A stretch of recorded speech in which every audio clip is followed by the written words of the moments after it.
Hi, everybody. Thank you for tuning in to another episode of the Mama Project podcast.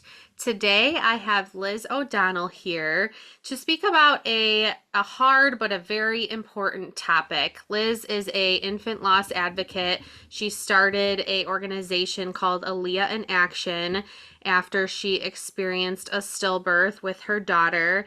And so we are really here to talk about her experience with that, why she started this organization, and really give some comfort to families who are struggling with the same. So, Liz, thank you so much for being here today.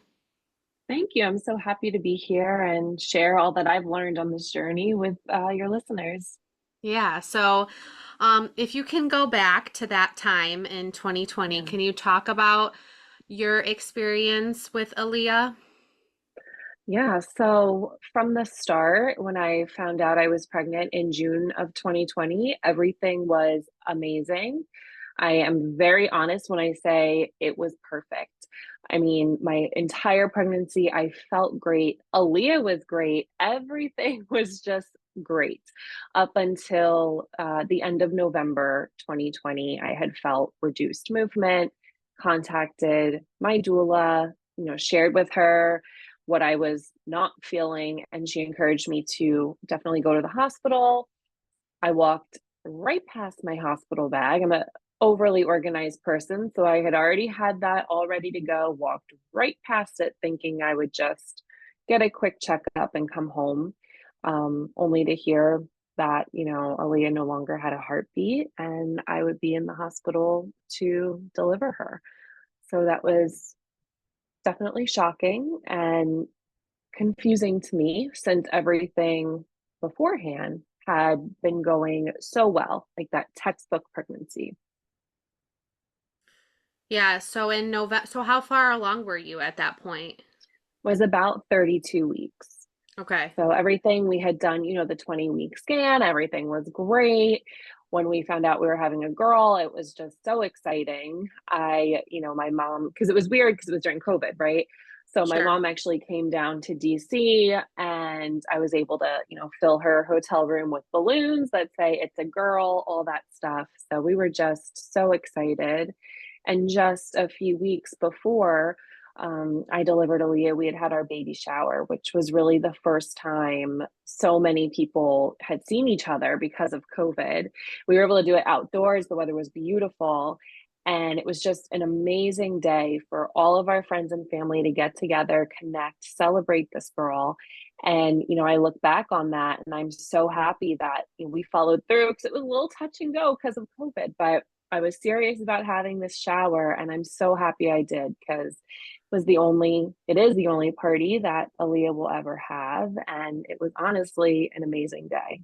So, Yeah. So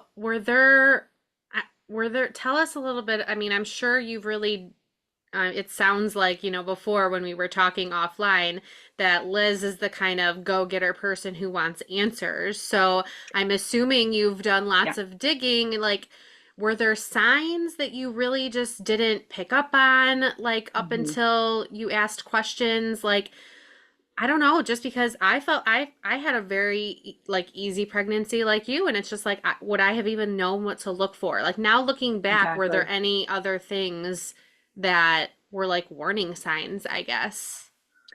I think I'm really glad that you asked that because I was so healthy and so low risk. I do think that I was not really paid attention to much, which honestly, 9 times out of 10 is totally fine. This would be the one time it's absolutely not, right? So, in searching for answers, what I realize now from my side of things in terms of education, we are not as educated in fetal movement as we should be as pregnant people. I was told, and this is also, I want to make this very clear. I am not blaming my providers in any way. You only know what you know. You don't know what you don't know. This is a higher level system issue. I was told as long as you feel her, everything is great. Again, I was low risk. All the scans, everything is coming back rainbows and unicorns, right? So there's nothing to worry about. What I was not educated on was the difference in movement or what increased fetal movement might mean.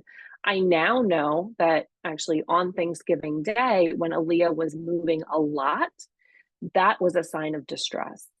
To me, it was a sign of she's matching my energy on this holiday with family after COVID and all this stuff. What I know now is much different, which has been a very difficult thing to face, knowing that on that day, here I am thinking that everything is all great and my baby is in distress, but nobody taught me any different. And when you Google this stuff, you're not seeing it either because people don't want to scare others about movement. But the truth is, an increase in movement could signal distress. And it's always good if you feel changes in movement to go get yourself checked out from your provider. Still in looking for these answers, though, we had found out that Aaliyah, while her size and everything was perfect after I delivered her, I was offered an autopsy, but the doctors had said she looks fine. And so we don't think you're going to find anything. And we hear this a lot as lost moms. Sometimes healthy babies just die. Well, that's not true. And if you've been told that, you are not the only one, trust me. But there are ways to find answers to what happened. And, as you said, I am a go getter. I was not just going to let that slide, that this was just a strike of lightning.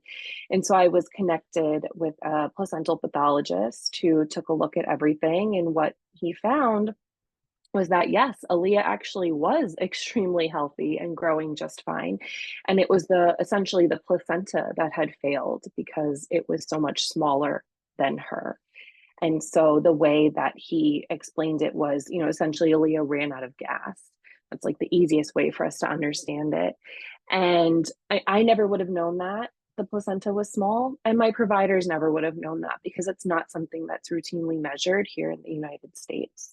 So I'm also, an advocate for measuring the placenta. There's an amazing group that works on that because it's important. And I don't know if it would have saved my daughter's life having known that information, but at least we would have known. Yeah, absolutely. So after, you get to the hospital, you find, were you by yourself too, or was your husband with you? I was by myself. Aaliyah's father and I were not married, Okay. but I did not tell him that I was going because I honestly thought that I was just being an annoying first time mom. I didn't want to bother anyone. He's actually a first responder and had work the next day. So he was already asleep. And I just thought, I'll be gone for 20 minutes and I'll be right back. And I obviously know that that was not the right choice now, but I was alone. And I am not, I don't know how to say this, I'm not an immediate crier. I don't cry easily. So I just kind of sat there and was like, oh my gosh, my whole life is ruined. His whole life is ruined. My parents' life is now ruined. Like, what do I do? And how do I tell these people? And I'm very thankful that the midwife that was there was amazing in contacting the correct people. And, her father came immediately. And we were also allowed to have our doula with us, which was very helpful because, we were in complete shock. And she was just so helpful in helping us have the best experience you can have given the circumstances. Yeah. So what can you talk about your birth experience with her? Sure, sure. So initially going into this whole thing, we had decided that I would have an unmedicated birth. So that's kind of what we were preparing for, previously.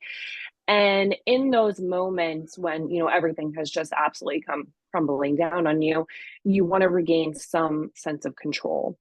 And given my personality, that was at the forefront of my thinking. I have to remain in control of something because everything just absolutely is destroyed. And so I had asked if it was okay to try to stick with that plan as long as I could.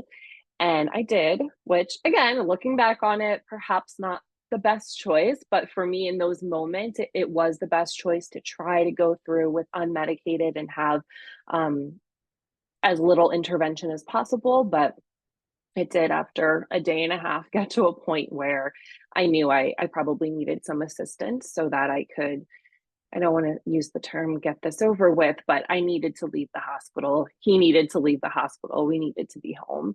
And so I, agreed to the epidural, delivered her just a few hours later. And, I actually ran into an issue where I could not deliver the placenta, had to have surgery, hemorrhaged. And I thought that would then keep me in the hospital longer, but I was determined to leave that night and I did. So it was challenging walking out of the hospital. They don't usher you through a back door. You have to walk down the hallway and hear all of the sounds that most people love to hear on an L&D unit, and walk out of that hospital not pregnant when you walked in very pregnant and just absolutely not expecting this. Yeah, and so I just what were those first few days like, the just the thoughts going through your mind? And I know you worked, right? You were a teacher. Yeah. So talk to us about, the days, weeks, months following this, just I guess your grief process and what your Yeah. life looked like. Yeah, well, immediately after, my mom had come down from Jersey, as well as my best friend and her mom. And so I went and spent the night with them at the hotel. Because my mom couldn't be with me in the hospital, I just needed to spend time with her. And so I did that, which was as helpful as it could be during that time. My best friend is a labor and delivery nurse, so it was also helpful just, because she understood these things. So it was very helpful to have her there, not only as my best friend, but as someone that understands the role of a provider during that time. The first few days, I wish I remembered what those first few days was like, just so that I could, now kind of reflect on it. I cannot tell you one thing I said or did in those first few days. A lot of it did not feel real. A lot of it was me worrying about everyone else around me besides me. And that's kind of where the job element comes in. My number one concern was that the woman that was going to be my long term substitute teacher, I felt so guilty that she would not be staying in the classroom till the end of the year because I would be returning, right? So my number one fear during that time was, oh my gosh, this poor woman thinks that she has a job until the end of the school year, but now that this has happened to me, I'm actually going to be going back to work and then she's not going to have a job. That was my concern, which sounds outrageous now, but that was me thinking about everyone else's health and safety as opposed to my own. And I think that that speaks to how much as grievers in this position we can just really block out what actually happened to us and try to just focus on everything else around us. And so yeah, so when it comes to the job stuff, I mean, I felt terrible about returning because it meant someone was not going to have a job. And then I also, when I told the school, I very quickly found out that my pre-approved family leave was going to be revoked because Aaliyah had died. And that certainly was not something I was prepared to hear. I actually thought that they would be um, happy to hear that I was only going to be out for 6 weeks as opposed to the rest of the school year.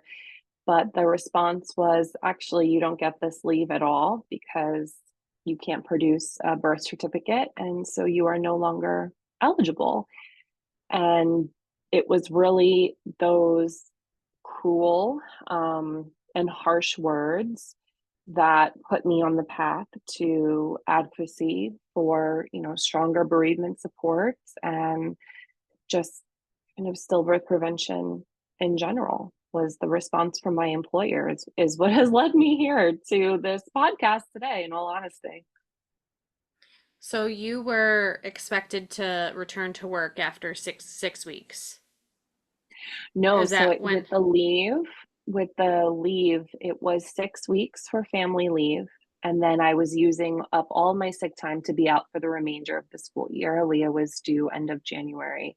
And so what I had said was, I'm only taking the 6 weeks of leave to heal my body from giving birth, Mm-hmm. but then I will be back and I will not be taking the remainder of the school year. And the response was essentially no baby, no leave. You can just drain your sick leave if you want to. But anything that you have been previously approved for is now canceled. Wow. Yes, that So has since been changed. So I have changed that. But so that was you the were response. expected to send so if you so Mhm. how many weeks was that then? Like if you were gonna go back? So so the option was you immediately return back to work or you just start using your sick leave. So I ended up taking 6 weeks because one, I had just delivered a baby. It's not like you can, get up and start working with 6-year-olds immediately after doing that. I had also had the surgery after, and so I was at a higher risk for bleeding. Um, and so, yeah, I used my sick leave and I went with the 6 weeks that my midwife had said I needed to rest and heal my body because my provider told me that. And so it was my sick leave that covered those 6 weeks. And in the meantime, because I went public with my story, the DC Council, which Hmm. I'm very grateful for, provided or passed a legislation to provide 14 days bereavement leave after a stillbirth. That was the first step, Hmm. which I was grateful for. But again, 14 days after delivering a child is nice, but it's really Hmm. not that helpful. Hmm. And eventually, because of my persistence, DC amended the paid family leave legislation to include stillbirth in October of 2021. So I knew that nothing was going to change for me, and that was okay.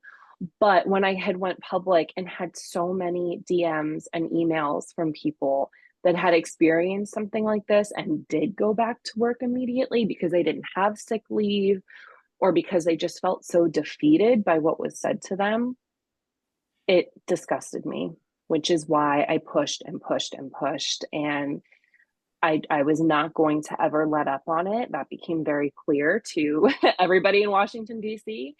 And again, although I knew it wouldn't be helpful for me, my role here was to help the moms after me that would experience this. Yeah, I'm sorry. I'm getting emotional because it's like It's okay. it's just oh, I can't imagine. I mean, I feel like we have very similar personalities, so I can imagine you were just like this isn't good enough. So Exactly. when did you I know you didn't go back to work, right? Like that's part of your so when did you decide So to I did. So you I did go did go back? back after Okay. the 6 weeks. I think I ruffled some feathers for sure, being so public and outspoken with my feelings. So it was made very clear that I was no longer wanted in Mm-hmm. the public school system, which was Mm-hmm. fine with me Mm-hmm. because I had, done what I needed to do. I love, love, love my children, but I needed to go for Yeah. my health. Yeah. And after giving so much to a school district for 7 years, I think it was, to just be treated that way in the end was just so disgusting to me and shameful and for them. And so I left. I had no idea of what I was going to do. I had a little idea of starting a nonprofit, but I didn't know if it would work. And I just figured, you know what, I'll figure it out, but I cannot be in a toxic place that treats mothers like this. Mothers that are then expected to teach other people's children. I couldn't do it. Yeah, so how long did you stay before you left? So I finished out the You school finished out year. the school year. Yeah. Okay. Yeah. Yep. I finished out the school year and then I was like, I'll figure it out, Yeah, but I just so cannot be here anymore. yeah, so how did you is that when you started Aaliyah in action or how Yeah. did that idea So even begin?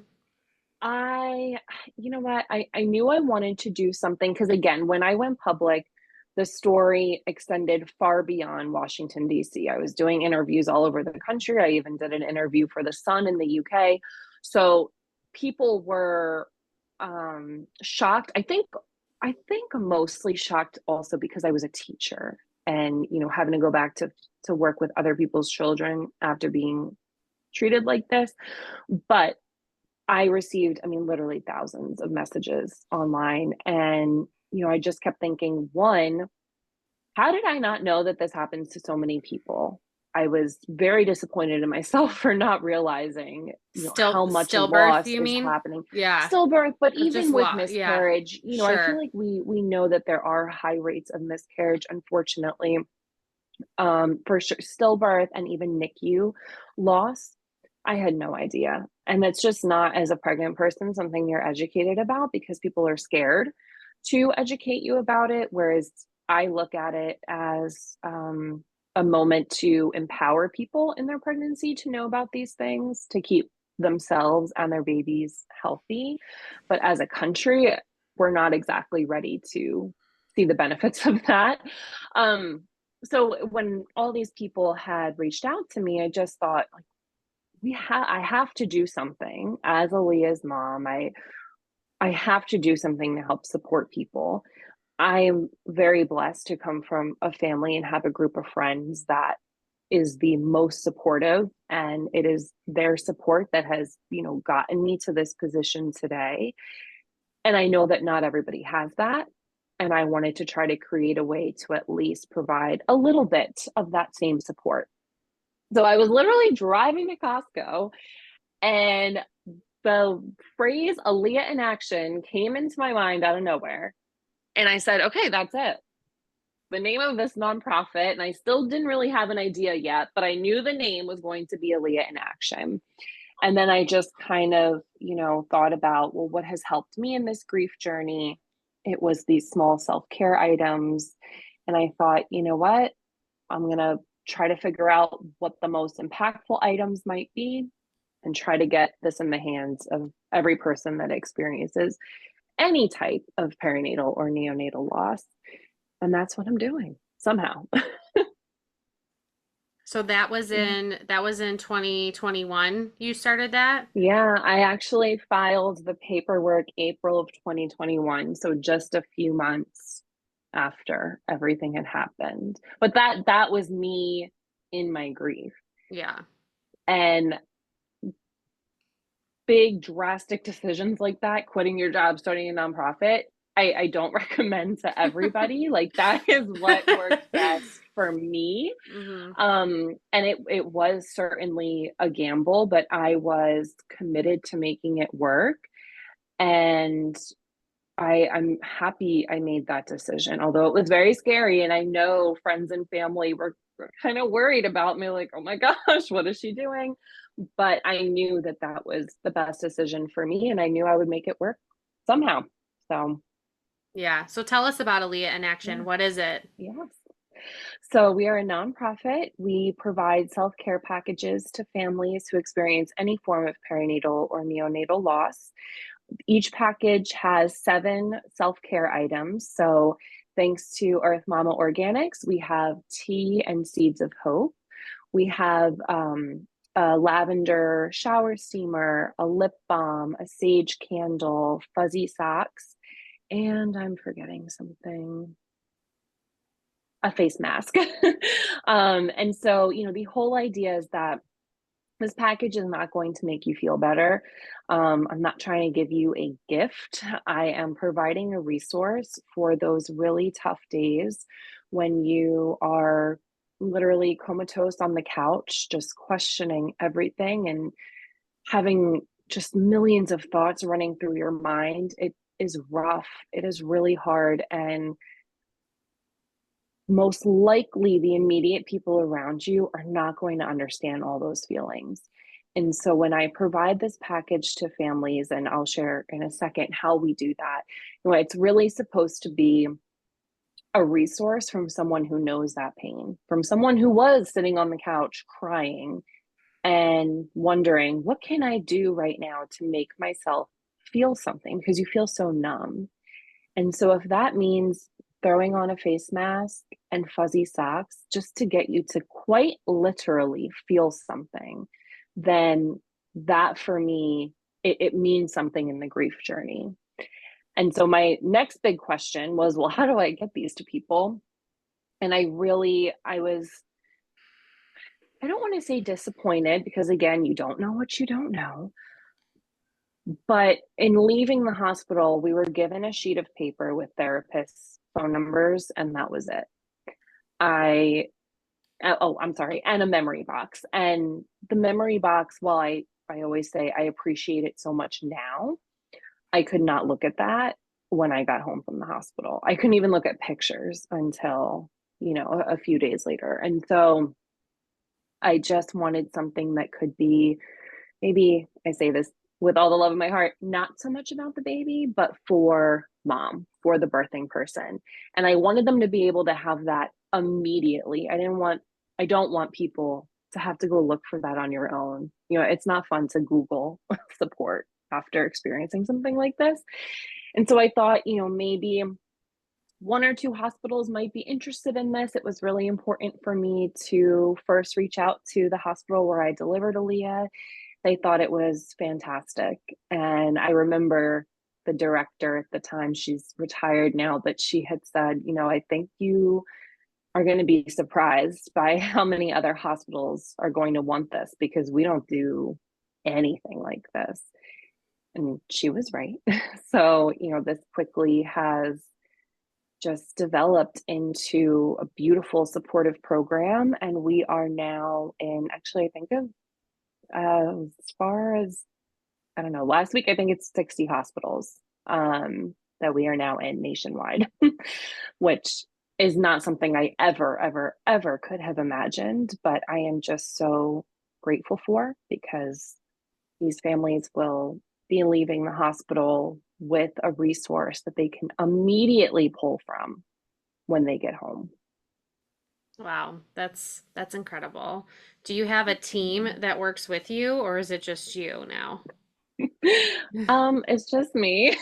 So I do everything. I mean, all the admin stuff is me. My mom ships. So in addition to the hospital packages, the hospital partnerships, we also provide packages to anybody that requests one. So either, for me, that's usually on Instagram or email. And so my mom does all of the individual packages out of her house in Jersey. And then I do all the hospital shipments. And I actually forgot to mention that in addition to the package, we also provide support books. So for me personally, I was not ready to jump into a support group or to find a therapist, but you still need something in those first few days. And so we have a book that's better suited for miscarriage or better suited for stillbirth or neonatal death. We have a book for fathers and a children's book for living siblings. And then they're really meant to be a bridge while you're trying to figure out what mental health supports are best for you because everybody's different. And I feel like providing a book that you can pick up at any time of night, any time of day is a lot more impactful than just handing someone a list of phone numbers that maybe they'll call. But that can be really tough to make that call. And in the package, we also have a guide for no cost online support groups. There are fabulous groups that have been doing this work. We're really close with the organization Chasing the Rainbows. And so I didn't want to reinvent the wheel. Our package is the only thing we do, and I just want to do it the best I can. There are lots of great online, no cost support groups. So we kind of like to give just everything we can to just kind of arm a parent with everything they might need during those first few weeks. And yeah, it's been a journey, that's for sure. Yeah. What is your goal for Aaliyah in action? My goal would be to be in every single hospital that has a labor and delivery unit. This work is very challenging in that hospitals do not budget for this type of support. And so when I say hospital partners, it's really a one-sided thing, because we're just really providing them the packages. Very seldom do they have budgets to cover them. So in our growth, keeping that in mind is challenging because we are donor funded. But as long as I'm out here talking about our mission, I know that we'll be able to add more and more hospitals. And, this is something, at least I've been told by countless providers, this is really something that has not been done before. And so I want hospitals and providers all over to see the value in a tangible bereavement support like this, because we know the rates of depression, anxiety, substance use skyrocket after a pregnancy loss. And something like this that makes a mom, a parent, feel a little less alone can immensely help in those spaces. Yeah, absolutely. So, how do you get funding, or how do people donate, and how do people Yeah. help? So you can just go right to our website, which is aaliyahinaction.org, and we have a donate button there. We always ask if people want to sponsor a hospital. Sponsoring a hospital is $600 for 10 packages. And we encourage hospitals to think about this when budgeting. I know it's not an easy thing for a hospital to think about, oh, why would we budget for for loss? And I do understand that, but the reality is, until we strengthen our prenatal practices in this country, this is going to keep happening. And we need to support and meet parents where they are. Maternal mental health is a really, really big topic right now. And this falls under an amazing maternal mental health support, and people are just kind of seeing the benefits of it again because it has not been done before. And so if maternal mental health and just supporting grieving parents, if you want to support that work, follow us on Instagram. I always say, because I always feature our new hospital partners.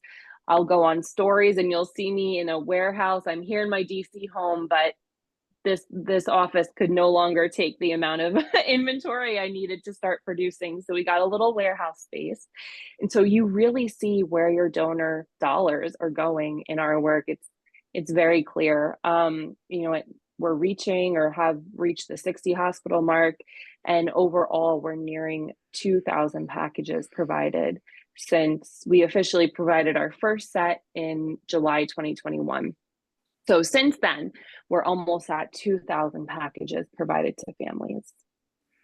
Which is like sad to think. I mean, that's Yeah. unfortunate. Those are deaths, right? So Yep. that's unfortunate. So can you talk to us a little bit about stillbirth statistics and like give us some things that Yeah. like you researched after? Because I'm sure you did. Like, I want Oh, to know yeah. about, yeah, like, and do you feel like those hold true to what you're experiencing with these hospitals and with Aaliyah in Action? Like, educate us a Yep. little bit more about Yeah. this.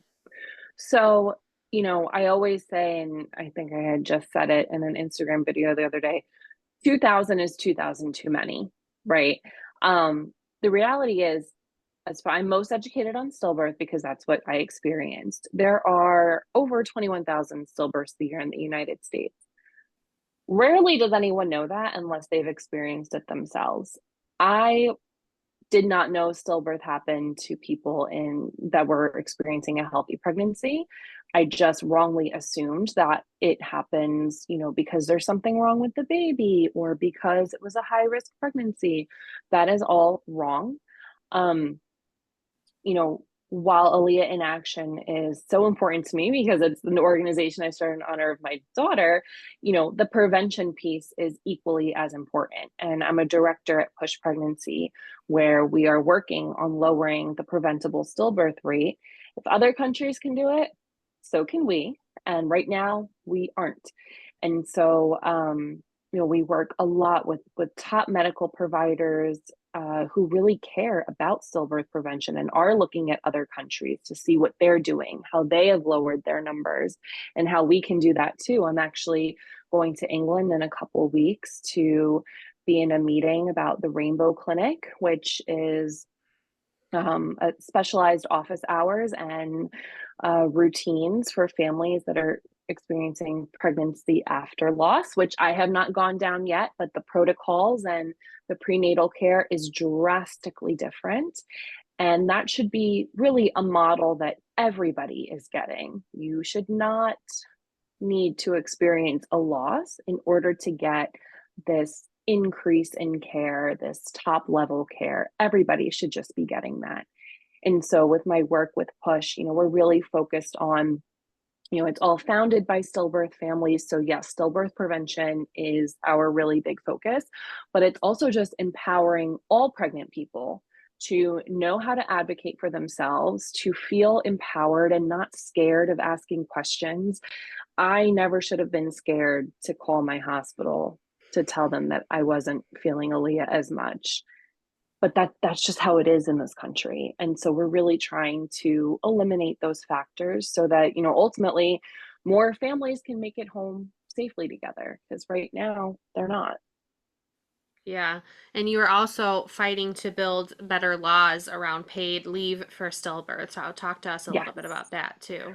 Yeah, so it's like a bunch of different factors here. So paid leave, it just varies so much by state. New York is having a huge movement right now to include paid family leave. I'm sorry, to include stillbirth in their paid family leave. And I've been so proud of Cassidy, who's been leading those efforts up in New York.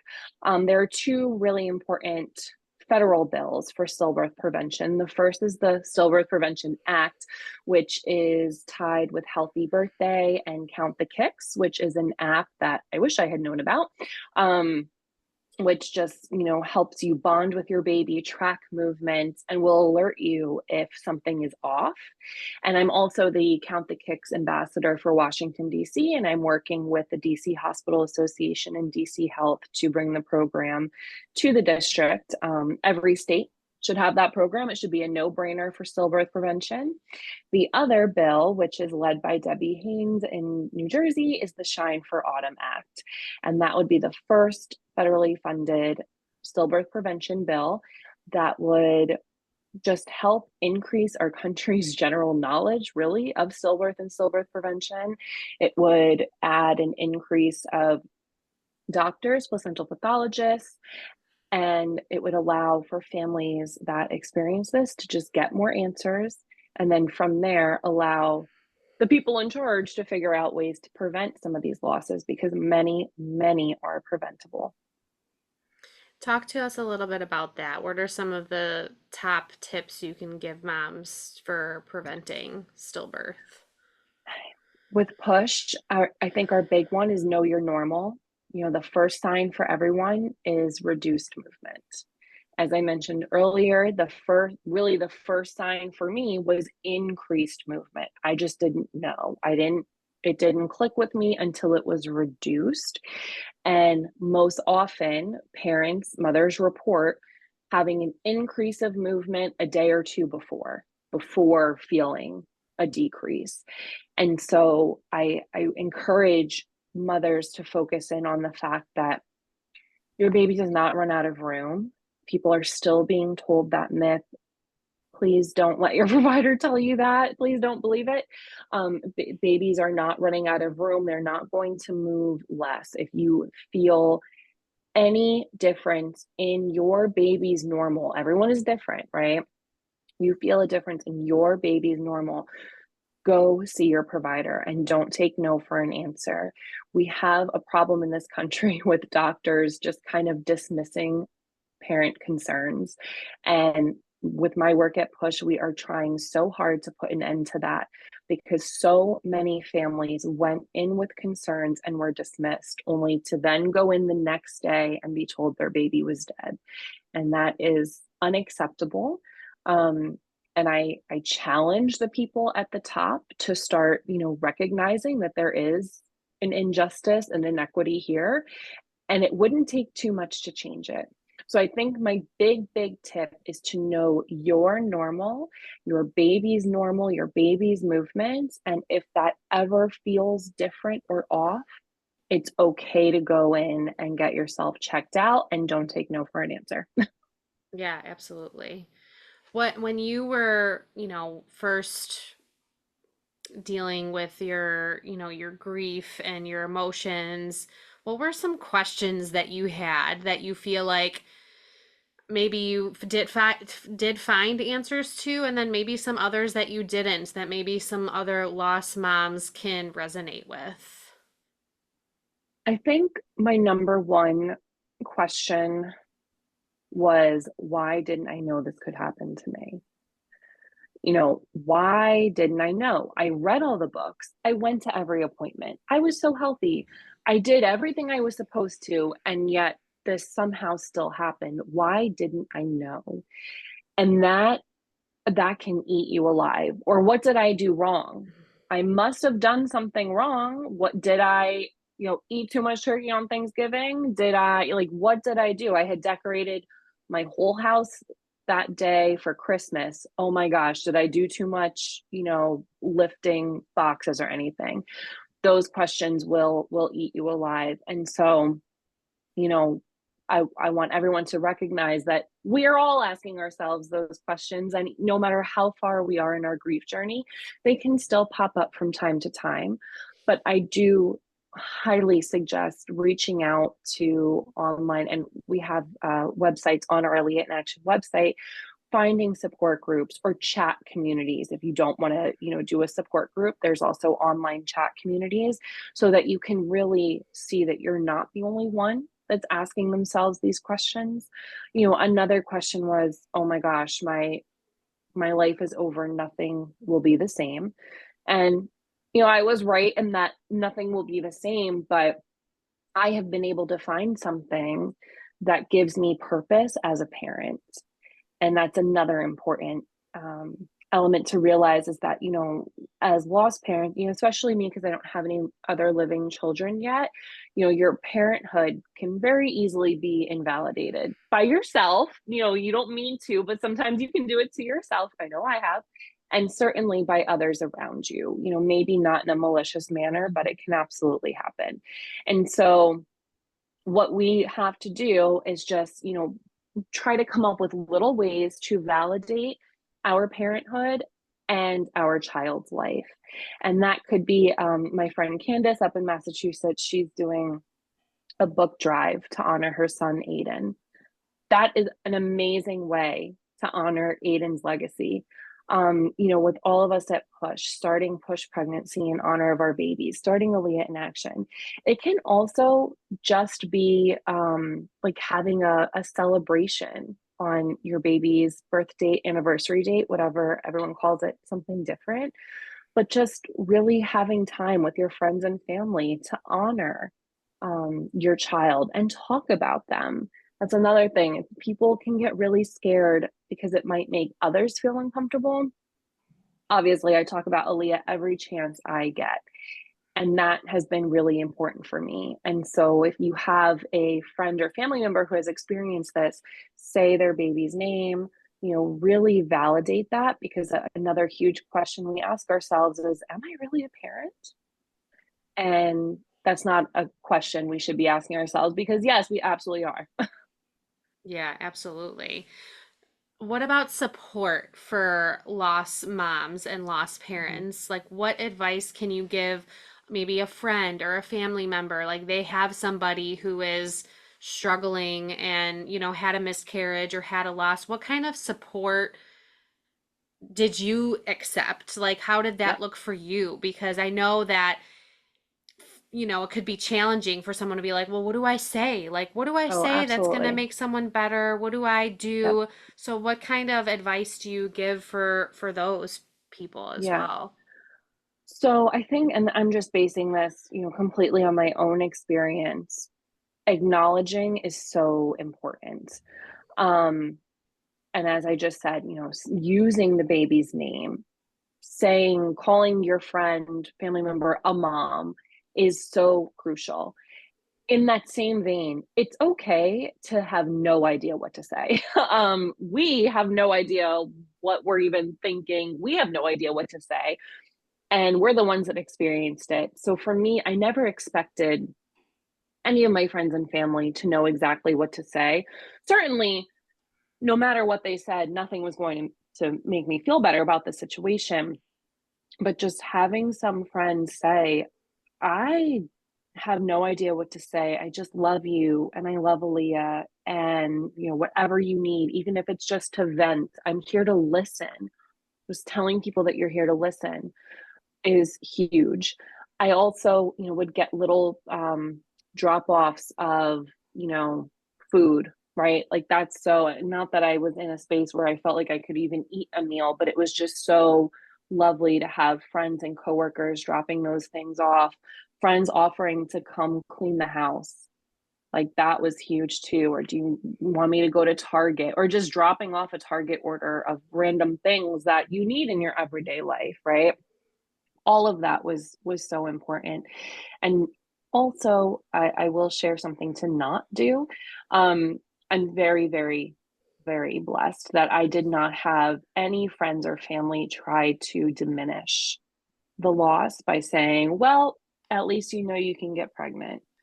There's always next time. Maybe there was something wrong with Aaliyah and this is a blessing in disguise. um you know words really really matter in this situation. And saying the wrong thing like that, like saying it was God's will or you can get pregnant again, is the most unhelpful language to use for a parent going through this. Nothing will ever replace the baby that was lost. No baby will ever replace Aaliyah. And that is very important for friends and family to recognize when trying to provide support. You know, any pregnancies after this are their own completely different. Aaliyah is her own pregnancy and my baby that's completely different. And I just really encourage loved ones to realize that when they're speaking to someone that's experienced this type of loss. I think that's so important because I think that other people don't do that out of spite, or they do it very well meaning Of because course. right, Yes. like they're trying to Yes. make you feel, Oh but yeah, for it's sure. not helpful. And like I totally get what you're saying. Like I don't care how short her life was, she had a life, Right. right? Yeah. Like it doesn't Yep. matter. Like or if somebody miscarries early, oh well, at least the baby was just 12 weeks old. It's Right. like that No, doesn't yeah. help. Like that's not Mm. helpful. So I love that you said that because that was going to be my next question. Like what would you suggest friends and family don't say? That's not Yep. helpful. So yeah, like validating the loss and just saying I'm here. Like I don't know what to say. I don't know how to make you feel better, but I'm here for you. I think that's it, right? Because Yeah. most of the Yeah. time you experiencing something is the first time your mom experienced it too, right? Or like your best Yep. friend. Yeah. Oh yeah. Yep. And I think that all goes back to, if you don't know what to say, just say that instead. Like that's way better than, because it can be, I don't like to use the term awkward, but I have to be honest, it can be awkward interacting with friends and family after. And so, if you're not sure, if you're really, really concerned about what to say, just say, I don't know what to say, but I love you. I love baby's name. Um, and just be very open and wanting to listen about your friend's journey. Absolutely. I think Yeah. that what you are doing to honor Aaliyah is, whew, it's amazing. It's Oh, thank so, you. yeah, it's needed too, It's just the fact that you can talk about it with such strength and such confidence. And I think I read somewhere you said you thought that Aaliyah was just too perfect and powerful for this world, right? Yes. Yeah, and it's crazy because I had put that, I had just had the baby shower and was sharing all these, beautiful pictures and stuff. And then I had to share this. And so in that initial Instagram post before any of this stuff, ever happened, this was just a few days after, I said, we think that she was just too powerful. And that might be true because every Look, day I wake up and I ask myself, how am I doing this? And I truly believe it's it's her strength, and she's just working through me, and she's keeping me very, very busy. So, yeah. That's amazing. So besides Aaliyah in Action, what other work Yeah. are you doing in this space? So definitely the work with Push. So that would be pushpregnancy.org. And then I'm also the ambassador for Count the Kicks. So Count the Kicks is the app from Healthy Birthday. So those are my three big things. I don't really have time for much else because they, take up everything, all my time. But, it's my prevention efforts and my, bereavement support. And I always say that one day I hope I will have to change the mission of Aaliyah in Action because all of the prevention work will finally pay off and people won't need me as often. The idea is to not need me. But I know that right now in our country, that is not the reality. And so until we figure it out, Aaliyah in Action will be here to provide support. But ultimately, I want us to figure out how to prevent this from happening in the first place. You're amazing. Thank you so much for being here Hey, today. Where can thanks, people find you Christy. on Instagram and, your Yeah, website so that we can donate and we can help this yes. cause? Yeah, so AaliyahInAction.org, and it's AALIYAH, how you spell Aaliyah in Action. And same for Instagram handle is at Aaliyah in Action. And I always Amazing. encourage if you are a mom listening that have experienced loss, if you start a social media fundraiser, any of that money that is raised, we will add a little note in each package saying that this package is in honor of, and then your baby's name. So that's also a way for you to honor your baby with this. Amazing. Well, Liz, thank you so much for the work that you are doing. It's amazing work, and Thank you. everybody go to aaliyahinaction.org, make a donation, follow the page on Instagram. And Yes. even though this is, a hard topic to discuss, it doesn't dismiss that it happens. And there are so many moms that want to talk about their baby and share their baby's life and legacy and how Yeah. amazing that this is your purpose now, that you are doing this work because of your experience. While unfortunate, you're helping so many moms and you're paving the way for a different experience, Mhm. hopefully going forward. That's the goal. That is the goal. And also, if anybody would like to request a package that's looking for support, please do. Amazing. And they could just do that on your website. Yep, yep, yep. Just any Amazing. way you can ask me, website, with an email or through Instagram, we'll get you one. Amazing. Liz, thank you so Yeah. much for being here. Thank you for And having me. everybody, thank you again for listening. We'll see you on the next episode.